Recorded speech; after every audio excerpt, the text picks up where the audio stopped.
Good morning, everyone. I am Bhumika from MBA First Year and your MC for today's lecture, part of the Reva University Science Tech Lecture Series 2024. We are delighted to have you join us for what promises to be an enlightening and thought provoking session. Before we begin, I would like to extend a warm welcome to Dr. P. Shamraju, Honorable Chancellor, Reva University, Dr. N. Ramesh, Vice Chancellor, Reva University, Dr. Shubha A., Pro Vice Chancellor, Reva University, and all directors, dean, faculties, and the entire Reva family members. Thank you for gracing this occasion with your presence, for your unwavering support in making this event possible. We are honored to welcome Professor Shailja Singh, Professor and Senior Scientist at JAE. Professor Shailja obtained her PhD in Biomedical Sciences at the University of Delhi. During her postdoctoral tenure at the International Center of Genetic Engineering and Biotechnology in Delhi, she was awarded multiple international accolades, including the Bill and Melinda Gates Foundation Travel Award for attending malaria conferences. Thereafter, she joined the Department of Life Sciences at Shiv Nadar Institution of Eminence as an associate professor, where she received prestigious awards such as the Innovative Young Biotechnologist Award from the Department of Biotechnology, Government of India, and the Shiv Nadar University Award and India's Foundation Award for Research Excellence. In 2016, Professor Shailja joined Special Center for Molecular Medicine, Jawaharlal Nehru University, Delhi, and successfully progressed towards attaining the position of a full professor. In recognition of her translation research in malaria and Kala Azar, Ma'am has been honored with various prestigious awards, including the Women Bioscientist Award from DBT and Biotechnology Industry Research Assistance Council Gandhian Young Technological Innovation Award from the Honorable President of India. Ma'am currently serves as an expert member in several regulatory bodies with the University and the Government of India. With 25 years of research experience, her expertise lies in molecular parasitology, focusing on understanding host pathogen interactions in diseases like malaria and Kala Azar. Scientific contributions through Professor Shailja's lab has been published in esteemed peer-reviewed journals including Nature Communications, eBiomedicine, Proceedings of the National Academy of Sciences, Advanced Healthcare Materials, and Cell Death Discovery, and among others. I would like to invite Dr. P. Shamraju, Chancellor Reva University, to please come forward and present a token of our appreciation to Professor Shailja.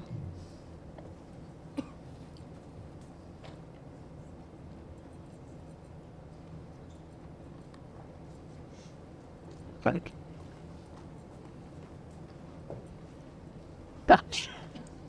Come in.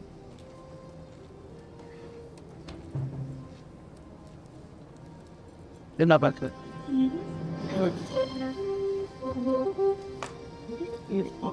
Like the same.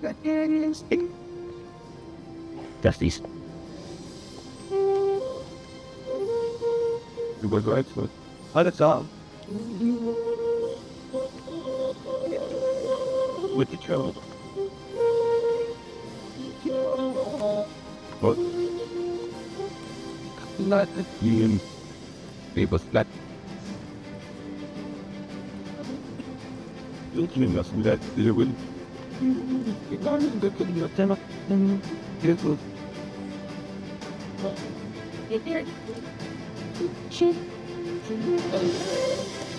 When my kid, I think that was. You don't have that.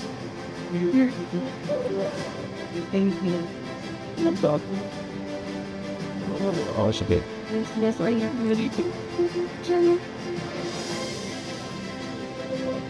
you realize definitely wants you right.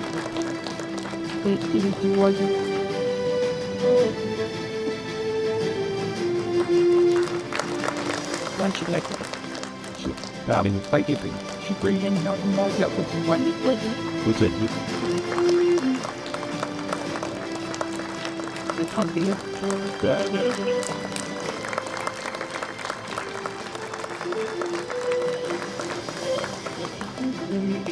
No, we all. They are living that.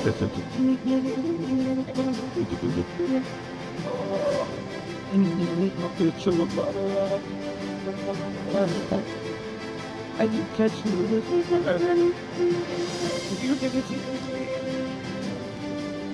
Not that. Not good.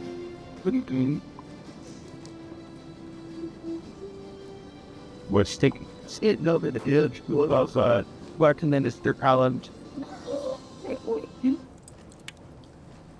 Now, without further ado, I would like to invite Professor Shailja Singh to enlighten us with her insights on the global challenge of malaria and the innovative drug discovery efforts aimed at its eradication. Please join me in giving a warm welcome to ma'am.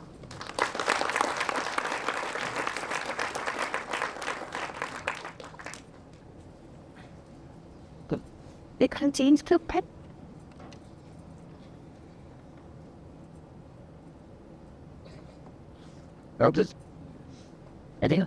So first of all, really I'm really pleased and honored to be here, and it's my third visit to this university, and I'm so pleased and also to see the progress and the way your chancellor takes care of this university and the academic performance and all. The progress specifically is really touched me from inside.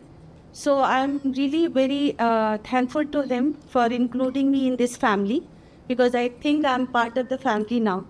And I really congratulate all of you to be serving to this university and to the student that you are learning from this university. Because not only from your academic performance, you're also learning the culture, you're also learning the morality and ethics, which is, I think, very much important, especially in the scientific field. I think the first quality we would like to have in any student is all these three. So I really congratulate to Chancellor Sir along with the other esteemed faculties of here. And to start with my journey, actually,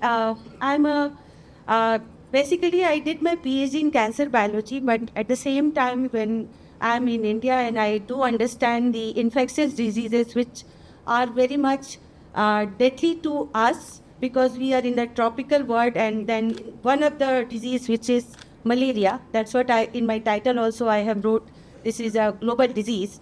But in case of malaria and in India, we do know that it is causing lot of deaths. You can always tell me that, okay, no, this is now we are tackling malaria, managing malaria, but trust me, still there is a need to work on malaria. We need to have a good cure of malaria. We need to have a good vaccine for malaria. Why? Because already the existing drug, which are chloroquine or artemisinin, they are not that much effective. And if at all they are effective, parasites are very clever. The malaria is caused by the parasite pathogens, and that is very clever. It is coming up with the solution. Now it is not being killed by the existing disease. So you need a new ones. And for that also we need a research. We want to know from our traditional medicine, if at all they are good enough, why to go to allopathic ones, or maybe we can develop from our traditional medicine to the real drug that can be used for the malaria. Second, about the vaccine. As you know, we all have gone through the COVID, and the only thing which we know could save us was the vaccine. And in that case, we also do know that there was a long effort to develop different type of vaccine, and we all had those vaccines. But at the same time, for malaria, you will be surprised to know, like malaria is with us for 100 years. Still, we don't have a vaccine. One, because again, the parasite is very clever. The vaccine is always been developed against some proteins. Parasite keeps changing its protein. So if you will develop a vaccine for one antigen, the second day it will change its morphology. It will do some polymorphism to come up with a new protein. So in that case, again, you need a vaccine, new candidates to develop a good vaccine, and the existing vaccine of malaria is just 40% protection. With that, My group at Jawaharlal Nehru University, we holistically work in 4 directions. You can see here, we try to understand the parasite. As I said, it's very clever. So we do need to understand how it interacts to the host when the parasite comes to human body, how it enters to human body, human cell. What is the interaction? What kind of an interaction it is doing? What kind of a signal it is putting that, okay, I am in the cell. Now I will catch the signal to enter to the cell. So those kind of a molecular understanding, especially to the biological student, is very much necessary to come up with a new solution. So we do that. Then we also do understand that we need a good diagnostic, because as I just told you, malaria, human malaria is caused by 5 human malaria parasites: Plasmodium falciparum, ovale, malaria, vivax, and nosai. Nosai is monkey malaria, now infecting the human as well. So in that case, if for all this kind of a human malaria parasite, the treatment is different. Like for example, now we are suffering from dengue. We have 4 variants of dengue. Similarly, for malaria, we have 5 types of malaria. And those 5 types of malaria, we have a different treatment. Accordingly, first we need to know which kind of a malaria is this. And then once we know that, okay, this is a vivax malaria, the treatment is very different. So the diagnostic is important. If we have a drug, good drug delivery system is important. I told about the vaccine platform. I also do understand the importance of the assay development. Biological students must be knowing. Then we also do some molecular medicine. As I said, I'm a part of the Jawaharlal Nehru University Special Center for Molecular Medicine. What is the difference between the normal medicine and the molecular medicine? Molecular medicine, again, it can be advanced medicine where we are using DNA, RNA, and some kind of a protein to treat the disease. So those kind of a medicine approach also we need for malaria. That's what we're working on that. And then we also, as I told you, the parasite is again and again I am saying it's very clever, because we also need to be smarter than the parasite. So in that case, we need to go to the field. Field in the sense where the people are suffering from malaria. We want to isolate the parasite. We want to see what kind of a changes that parasite has come with. So if I know those information, I can design a drug or the vaccine. So that's what the epidemiology research is important to know, because if I am working in the lab, every lab environment, parasite is also adapted to the lab environment, and I will come up with a new discovery. It might not work to the patient. So for that, we need to also have the information from the field. We need to test our new drug discovery in the field, and for that, we need the molecular epidemiology research, which we do. Then finally, as I said, to understand the parasite biology.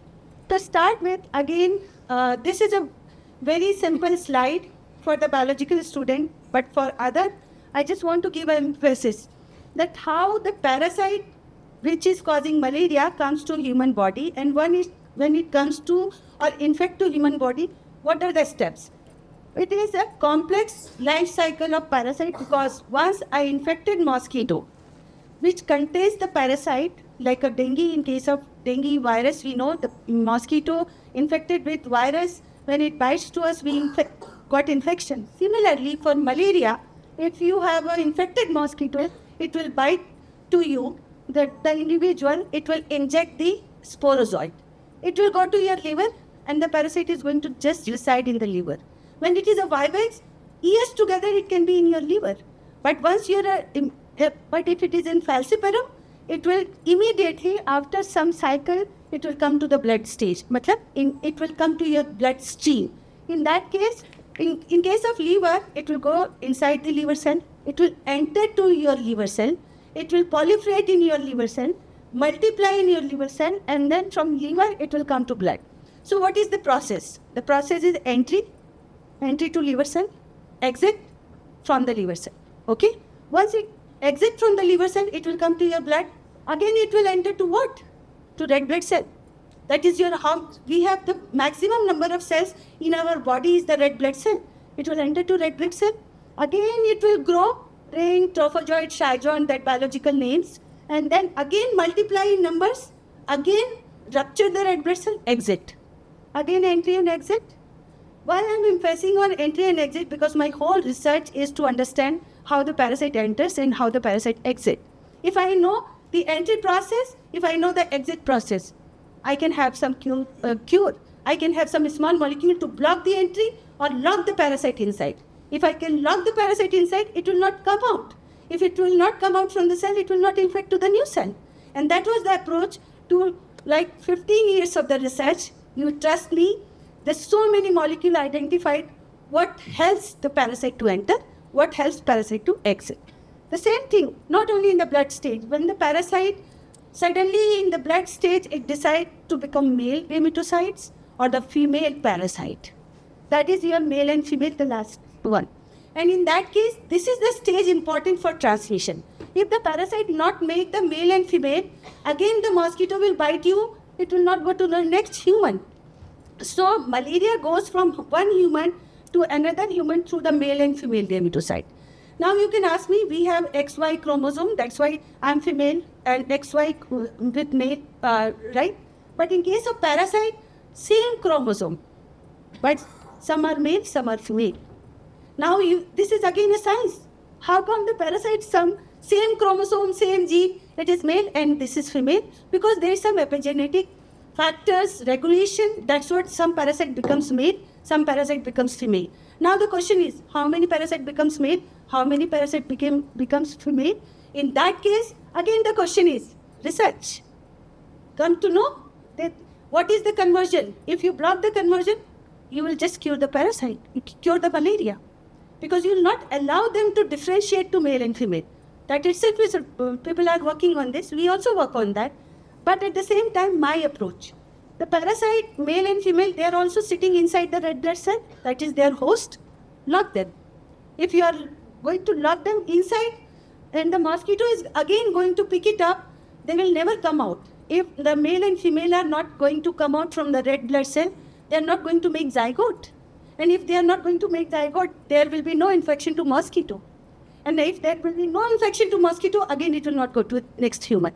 That's what the approach. I just told that entry and exit, understanding the parasitic growth cycle is quite important. The next one, when again the parasite has been picked up by the mosquito, you can see here, in case of mosquito midgut, the parasite goes, the red blood cell just sheds off, male parasite comes out in the form of male gamete.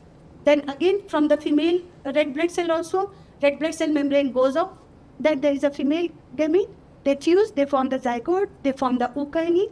Now this ookinete entered to midgut cell. Again entry. Once it enters, grows, and then form the oocyst full of parasite. Again they exit. You can see the exit. What? In the form of sporozoite.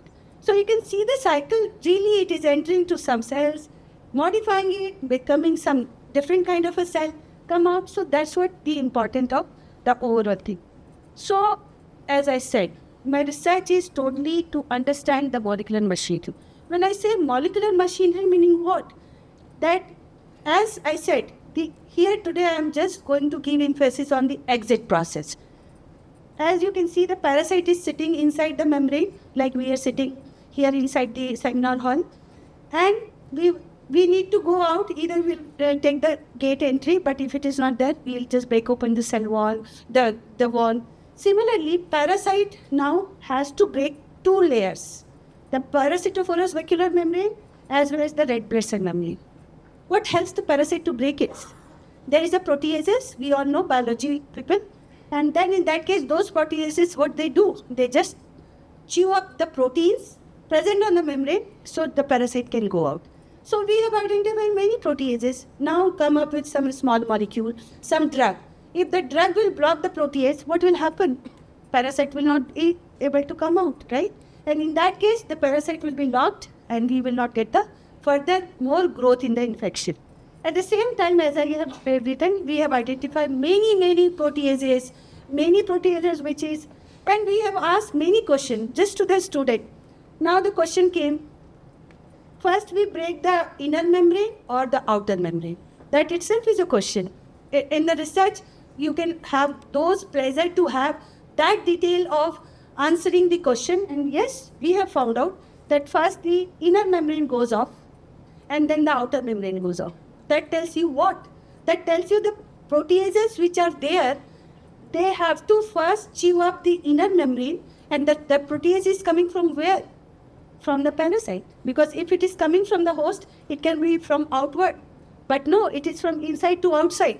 In that case, you can think that the parasite has some protease which will just rupture the membrane. Now the question is, you need to ask that if the protease is always there, it can just rupture, there would be a preterm egress. Meaning exit process can be not at the defined time, it can be preterm. In that case, it is not good for the parasite, right? Why the parasite will do that? Okay, this protease it will put on the membrane when it doesn't need it. So in that case, it is again the very, very smart approach of the parasite. Those protease it keeps inside. And then again a research which tells us that, okay, there is a signal that mature parasite gives to her itself that yes, now I'm mature, I want to put the protease outside, and those protease will cleave the two membrane, the PBM and the RBCM, then I can be out. If the parasite is immaturely out, it is not going to make the new cycle. So now you can come up with a drug. Madam, we don't want to lock the parasite, but we want the parasite should be out in an immature way. No problem. You use the activator, and in that case, you just activate its exit in an immature form. That's what we have done. There is a publication on that we just trigger the parasite when it is not mature, but it is out. Once it is out, our immune system is seeing it. It is not going to make new cycle. Yes, we are getting immune as well as the parasite is just vanished. So in that case, that is also approach. But at the same time, this is the depiction of that. And finally, the research which we are known to the world is about the perforin-like protein. As I said, proteases are important, but at the same time, we were also wondering that apart from proteases, what are the other proteins which can help the parasite to be out?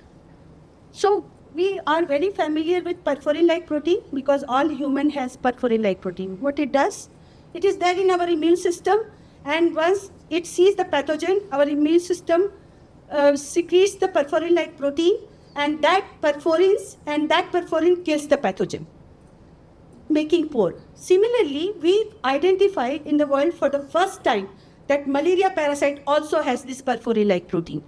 As I name it perforin-like protein. Why? Because it's not perforin. Perforin is in human, but perforin-like protein is there in the parasite. And what it does?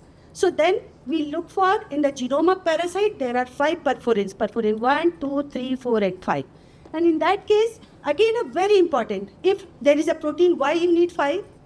Yes, if one will fail, the second can work, right? That's what we are orchestrated. At the same time, you should also understand parasite has a very, very complex life cycle. It is there in the liver, in the blood, in the mosquito. For that, it also needs a different type of perforin-like protein. Same perforin-like protein, but different family member being expressed in a different stages. Like perforin 1 is there in the liver stage, perforin 1 and 2 there in the blood stage, perforin 2 and 4 is there in the sexual stage, that is gametocyte stage, 3 and 5 are there in the oocyst mosquito stage, and again 1 is there in the spores. So what it tells you? Simply it tells you there are 5 perforin-like protein. They are there in the all life cycle of malaria. What do you want? You want to block this perforin-like protein to block the exit. Now the question is, will you design 5 molecules? 1, 2, for specifically 1, 2, 3, 4, and 5, or you just identify a similar domain present in all, and then come up with a molecule which will block all. That means all the cycle proteins are being blocked. How will you do? First, you need to understand whether it's which we are calling is a perforin-like protein is a perforin-like protein. So what the name suggests? Perforin means what? It is making pores. Now we should understand whether it is making the pores or not. How we are going to understand in a biological system? This protein either we are going to isolate from malaria parasite, or we are going to use some bacteria, some other system to make the protein. Again, we were the first one to make the human malaria parasite protein in bacteria. And then once we have the protein made in bacteria, those protein we tested for what? For pore formation, right? So what we are going to do, we took the red blood cell, we took the perforin which we made coming from malaria parasite, and we checked whether it helps in the pore formation or not. So here is the data. Now the question is, as 1,000 times I just told, exit, exit, exit. I just want to tell you, the exit is not just at the level of understanding, but we want to see it. And you trust me, making this movie took me almost 4 months. So, because just sitting under the microscope, looking at that, can I catch the event? Basically, what is happening in your body, the parasite goes, it infects the human red blood cell, but at the same time, as I said, it comes out from the human red blood cell. I just wanted to capture that moment. The parasite is really coming out, or just is a textbook knowledge? Because whatever we do the research, it goes to the textbook, right? And the process is it so tight? What kind of an exit we see? It is a blast, or one by one parasite is coming out? I just wanted to have this answer. And for that, it was a bit crazy, because maybe it is not going to give you some higher application type of data, but it will give you at least textbook information. And for that, I will just play this movie. And you can see the middle one, which I have loaded with a calcium sensitive dye, because I also wanted to see the exit of the parasite and the calcium flux. And you can see here, can you run the movie? Because if I click, no, that one, not this one. Probably not this. Yes. Yeah, but you can read the second one also. This one, the next one. The next one, yeah. Yes, so you can see there was a blast. And then the parasite came out, and the near red blood cell was attacked by the parasite. And this video is like all across the world. Every researcher working on malaria is showing this slide, because this movie tells you what? It was like a really mimicking the situation. You must have experienced the malaria parasite infection, and at the time, very late night, you get the chills. With a high fever, you get the chills. Why? Because your red blood cells are blasting. At the time, your all red blood cells are blasted by the parasite, and that's what you get the rigor, you get the chills. And that's what been mimicked in this research, where we took the human red blood cell, we took the parasite, we infected it, and it was being done under the guidance of one Professor Dvorak in National Institute of Health, USA, who for the first time isolated the monkey malaria parasite, and he was insisting that same year he died. He was telling me, if you'll make this movie, it will really make the good information to the field that how the parasite is really enters, which I showed. And you should have been observed at the entry point, the new red blood cell, when the parasite is interacting, is first contracting, meaning one cell is trying to accommodate the other cell, and that accommodation, block it. You will not be able to see the infection. So those are the research questions again came out from this kind of data. So I showed, and please run this movie also. So now when we made the perforin-like protein, now the question, as I said, need to prove it. So as I said, the perforins are being secreted by malaria parasite in the body. It is just not the human red blood cell, but the other cells. In our human red blood cell is running in the capillary of human, and those cells, like endothelial cells, are getting affected by the perforin. So to mimic that, what we did, we took the perforin-like protein, and then we used the human capillary endothelial cells, and we incubated the tooth. And you can see how devastated it is, causing the effect into the endothelial cell. So this is a normal human endothelial cell. As soon as I put the perforin, there is a blebbing started. And you can see how the human cells are responding when they are seeing the perforin, and those blebbing is causing, now the membrane is totally distorted. And then that blebbing lead to apoptosis, cell death of the endothelial cell. Now, again to correlate, why we are doing so? Because the parasite, when it is infecting to human, it is just not causing the illness, fever and other thing. It is also causing the endothelial dysfunction to the brain, to also the other endothelial cell. In that case, those dysfunction is one of the cause. Is what? One of the causes is the perforin release from the human malaria parasite. That again make a sense. Have an inhibitor for perforin-like protein. Go to the next case. Now, as I said, not only the endothelial cell, now even to the red blood cell, not this one, the other one, just the same, the RBC calcium. Yes. So you can see here that its parasite is in one red blood cell. There are some nearby red blood cell. We call it a bystander red blood cell. In those bystander red blood cell also, when the perforin is there, what it is doing? It is making them spheroids. It's also making them calcium going high, because red blood cell doesn't go for apoptosis. Biology people must be knowing. Our other cells go for apoptosis, but red blood cell go for eruptosis, because we call the erythrocytes. So the death is called eruptosis. Even we define the death in a different way, like a normal cell death, apoptosis like cell death, autophagy like cell death, anarchist like cell death, then eruptosis like cell death, then spheroids like cell death. So the red blood cell, they are going for static, they are swollen, and then finally they will be blasted, and that's what we get. When we get malaria infection, we get anemia. And that's the explanation why we get anemia. Because our red blood cells are ruptured. Not only the infected one, but the bystander ones are also getting affected. So with that information, let me come to the solution. I just first give you the understanding how this parasite is entering and exiting, how the parasite protein is causing some problem into endothelial cell, to the human red blood cell, but it's time to have some solution. So this is some basic biology, which I'm not going to say. So to give the solution, we do need to understand the protein, right? So protein, all 5, 1, 2, 3, 4, 5. First, we need to understand whether they are similar to human perforin or very different to human perforin. Because if you are taking computer-guided help for the designing of small molecule, you need to have the difference. Because your molecules should not affect the human perforin, it should only affect the parasite perforin. In that case, yes, we found some difference, but we also found the similarity between all the 5, 1, 2, 3, 4, 5 perforins of human malaria. Once we did so, we asked some small molecule to bind to the perforin-like protein. Now, as I said, perforin is making pores. There are 1, 2, 3, 4, 5 perforins, but one molecule cannot make pores.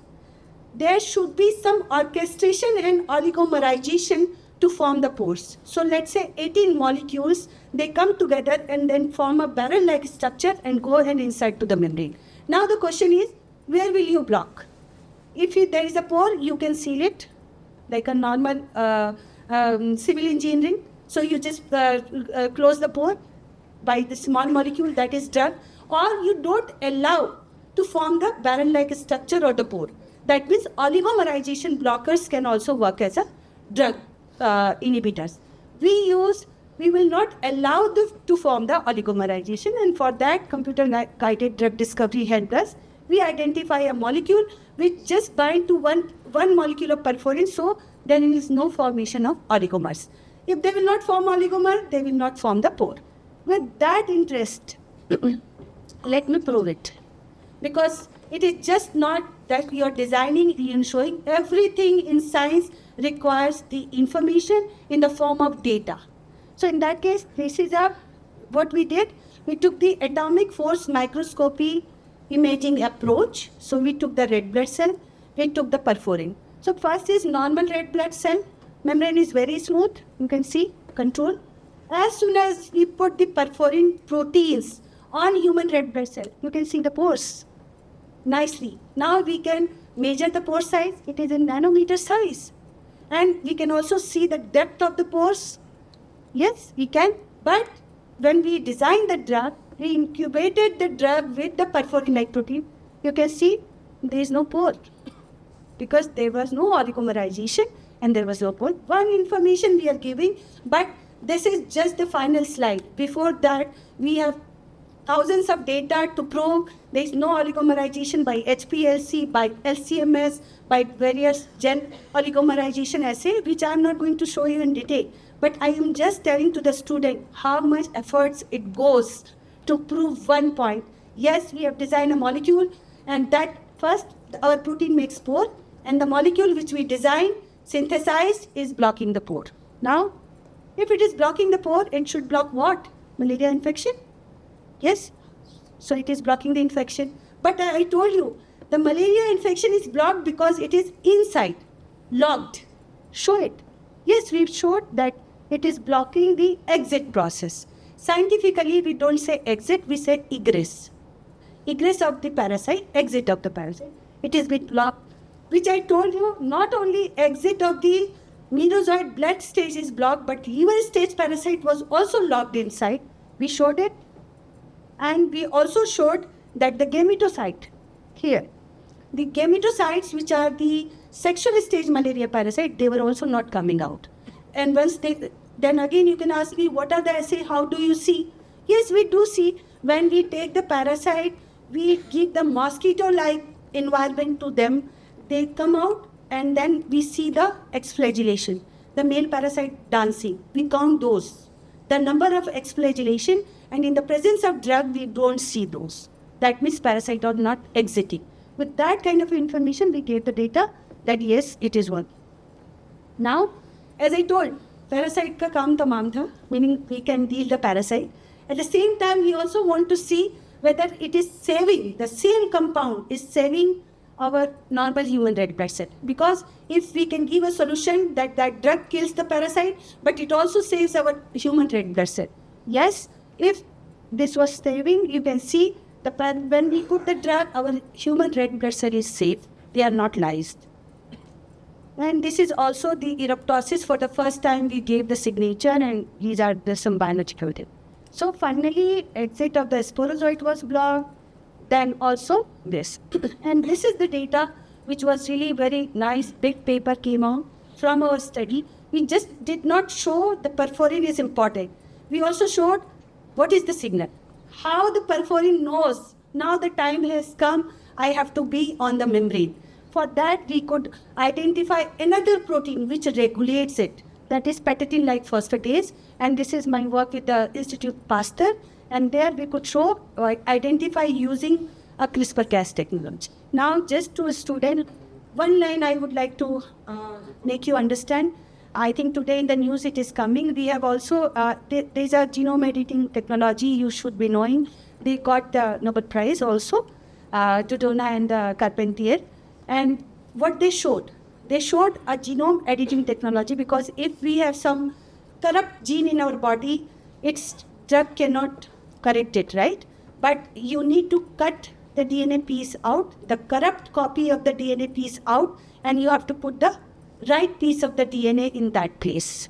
That is called gene therapy, right? So correction can be done with the genome editing technology. One of the technology which is now making the world shake is the CRISPR-Cas technology, because this is a precise, it only cuts the gene which we want it to cut. And that technology has been already shown to make a designer baby. You must be knowing the HIV gene, HIV receptor gene is being deleted into that cell and the baby. At the same time, like in our India, we are also running a program which is a sickle cell disease, which is also due to one corrupt copy of the hemoglobin gene, and that can be corrected through the CRISPR-Cas. So in US already the therapy is out, FDA approved, but in case of India, we are also trying to. Using the similar technology, what we did, we also wanted to understand whether that technology can be used in malaria. Yes, it can, because it is just a genome editing technology. At the same time, we wanted to delete the gene name patatin-like phosphatase, because we thought this gene is important for the secretion of perforin-like protein. And for that, what we did, it is very detailed. I can tell to the biotechnology student when they want. But at the same time, just design the cassette which will cut and all, and then prove it. Yes, it cuts. Show it that now you don't have the protein. Then finally, show it at the level of electron microscope, because if you really want to show that protein is important for the rupture of the membrane, we did also. Then this is the final data, mosquito infection. As I told, the malaria parasite perforins are there in the gametocyte, and that gametocyte, this protein is regulating it. Because if it will be out, anytime immaturely, if the male and female gametocyte are out, there will be no mosquito infection. But if you delete the gene, of course, the perforin is never going to be out. There will be no mosquito infection, and you can see in our last panel the orange dots where we have deleted the patatin-like phosphatase by CRISPR-Cas technology. We don't get mosquito infection. What it does?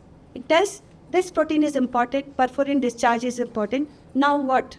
The next step is to come up with a drug which will block this protein. Finally, you will not get the infection to mosquito. If mosquito will not be infected, you will not get the human infection. So with that, this is the detailed data. For the other student, we also engineered the human red blood cell, all data, many papers, everything. So I'm just showing. Here is the final. I think how much time I have? 5 minutes? Okay. So in 5 minutes, I just want to give the glimpse to the student that this is the core molecular biology, which is like you show your muscle power. Yes, we can do this, is that with a good solution. But at the same time, I also wanted to do something which is really applied. Immediately should go to the field to help the malaria parasite infection, eradication, elimination and all. So we know the artemisinin is the only drug which is there for the human malaria parasite treatment. And for that, we come up with the research where we could show this artemisinin. We know that it is now less effective because the parasite is coming with the resistance. The lobhasm, which has the iron nanoparticle, nothing else. So first we checked with the iron nanoparticles. We made the iron nanoparticle. We incubated with the artemisinin drug, and with the mechanistic understanding, we could show it enhances the artemisinin efficacy by 10-fold.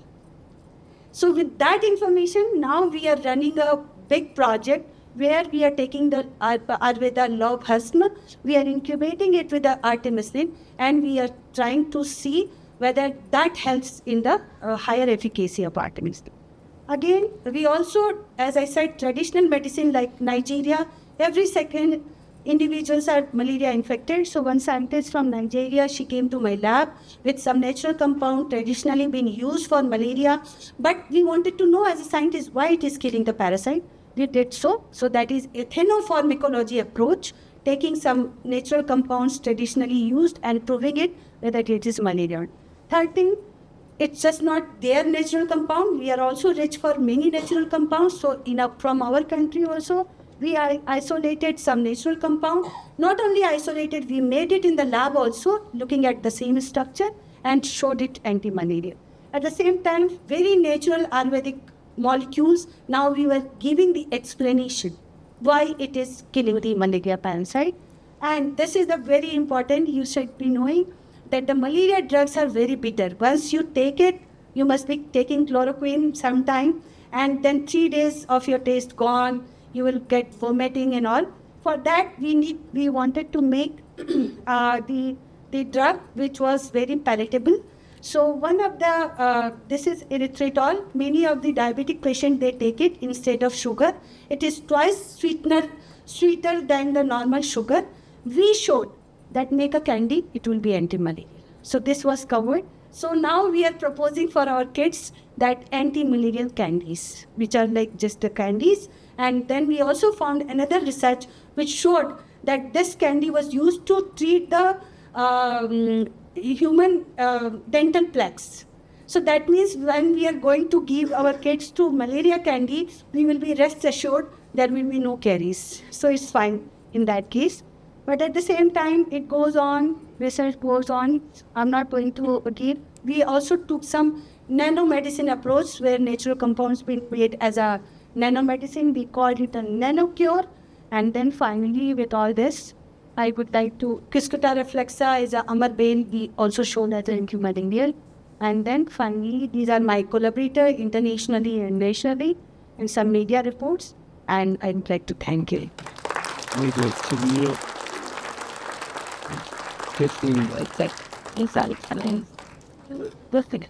Thank you so much, ma'am, for your enlightening and comprehensive talk. We are now opening the floor for questions. If you have any questions, please raise your hand.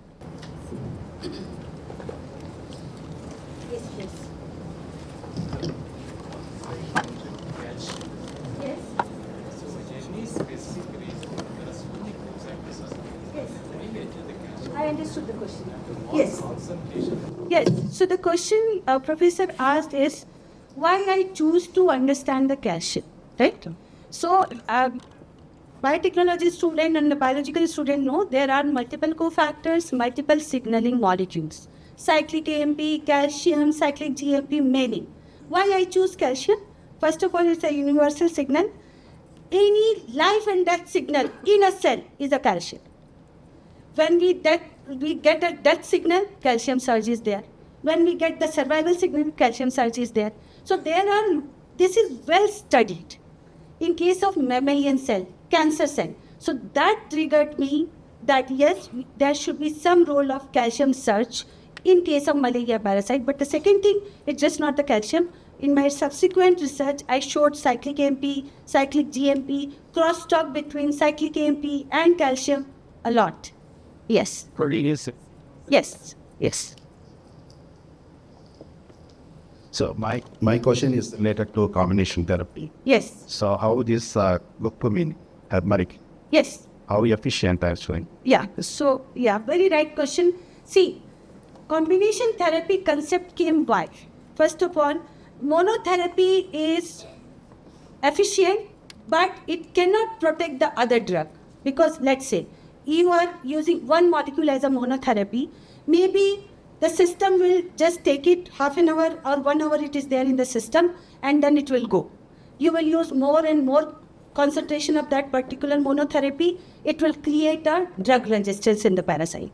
But if you are using the combination therapy, meaning what? You combine the 2 drugs.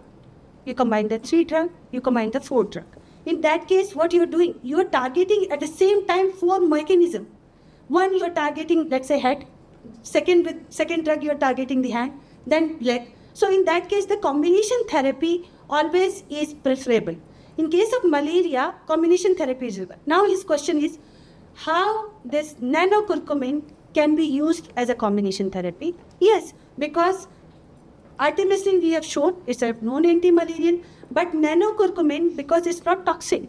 Every day we take healthy and everything that has that component. So if we are seeing the combination of nanocurcumin is enhancing the artemisinin, in that case, we are not only saving the dose of artemisinin half, but we are also showing one natural compound which is non-toxic as a combination therapy. So we showed it is a very much potential, not only nanocurcumin, quercetin coming from onion. We also showed eugenol coming from long. We also showed Cuscuta reflexa, one molecule, coming from Amarbeil, that is Cuscuta reflexa, as a combination therapy. So the second question is how efficient is combination therapy malaria during pregnancy? Yeah, so see, that's the biggest problem in the world. Whenever we test, now I'm also sitting in the Medicines for Malaria venture from Switzerland side, and the main question we discuss that any new therapy or any new molecule comes, we only test in the normal healthy individual.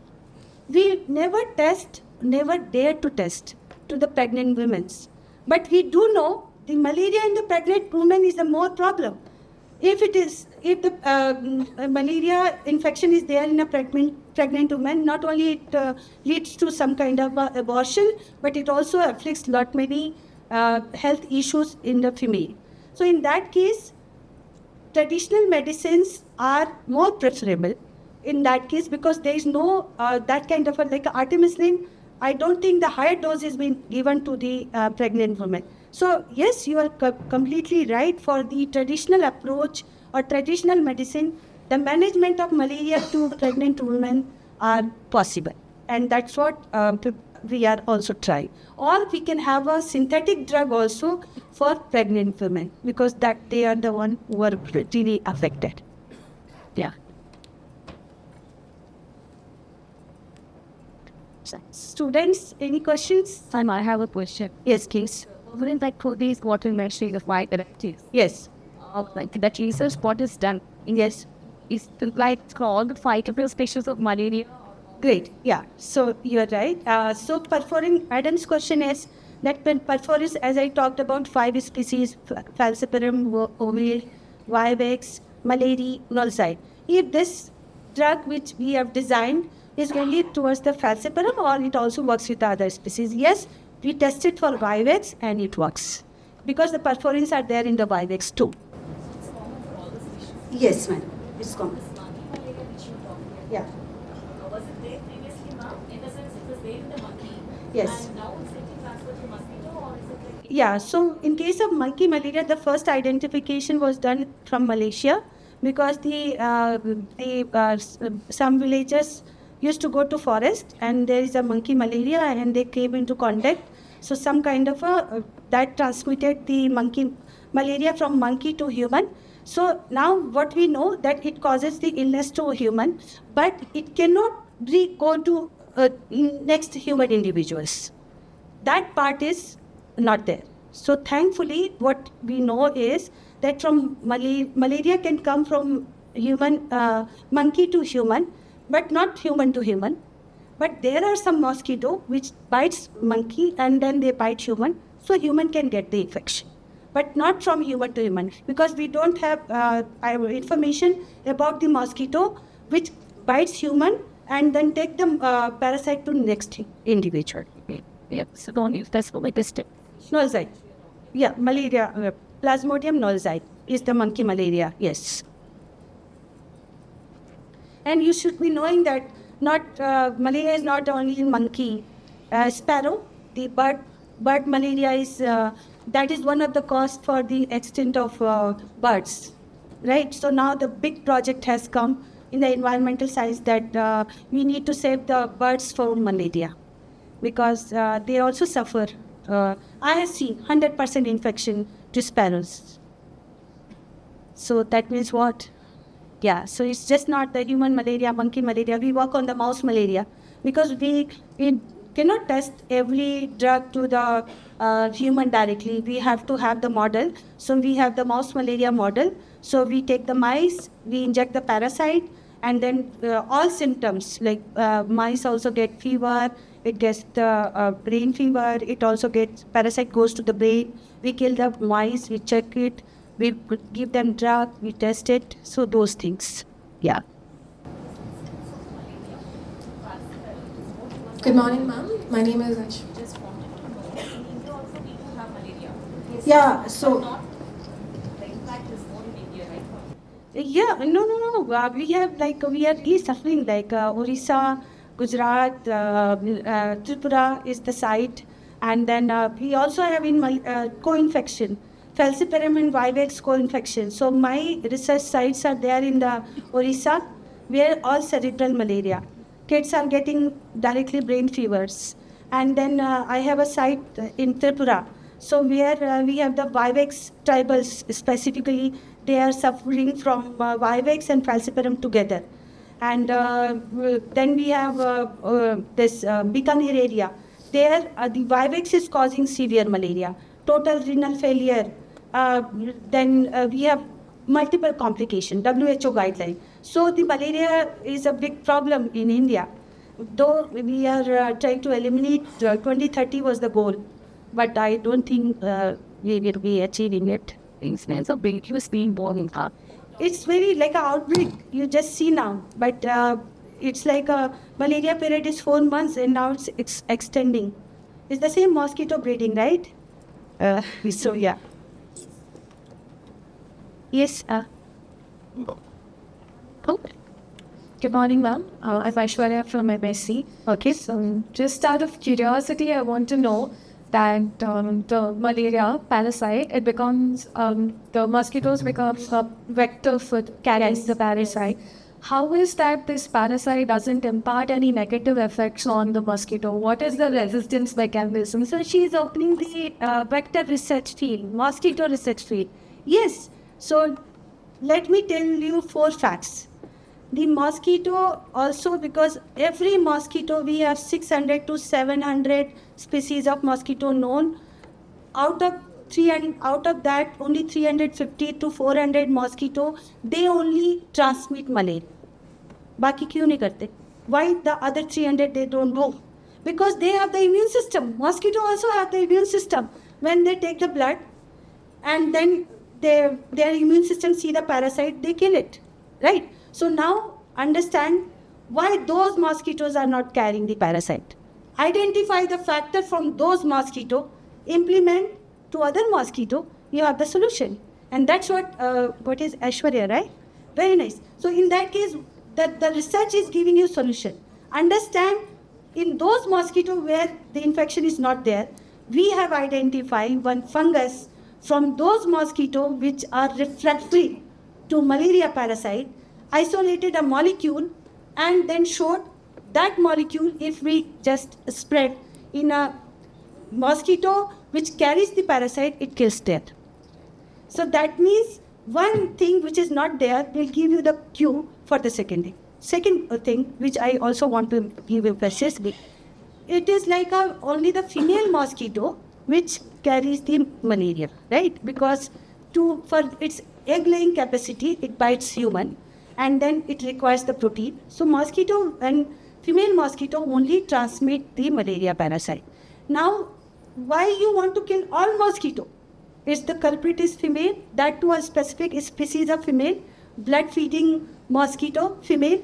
So environmental scientists, they are very against come up with an insecticide, kill all mosquito.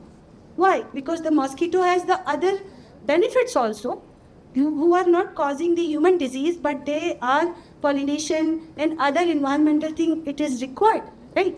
So in that case, don't design an insecticide which will kill across all that. For that, the concept came endectocide. Meaning what? Just kill the mosquito who are blood feeder. Blood feeding meaning they might be feeding human or cattle and other. So in that case, give the drug to human and that drug is there. As soon as mosquito will bite me, it will be killed. Yeah. Endectocides. So in that case, you human will not take that medicine because you will say, no, I'll just save myself not to be bitten by the mosquito. But cattle, they can be given those kind of a drug, which now if the mosquito will bite to the cow or any cattle, and then it will die. Okay. So we are very much aware of it. Not only this, now I told you about the CRISPR-Cas technology. In Bangalore also we have an institute, Tata Institute of Genome Editing Technology Center. There they are making transgenic mosquito. So what are transgenic mosquito? Transgenic mosquito they have the capability not to carry to parasite. If we will get those transgenic mosquito, we will free them to the environment. And once they mate to the others, they will also make other mosquito refractory to the parasite. Thank you. So those are the research going on. So genetically edited mosquitoes are also in the research area. Thank you, ma'am. Yes.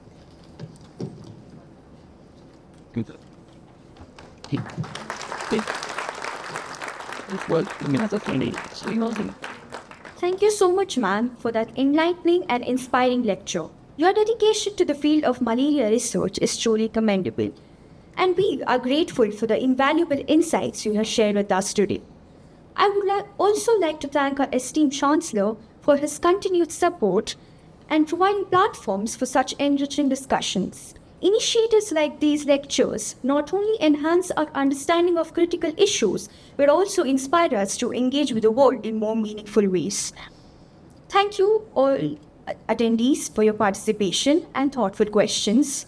We hope you found today's lecture enriching and informative. Thank you everyone. Have a great day.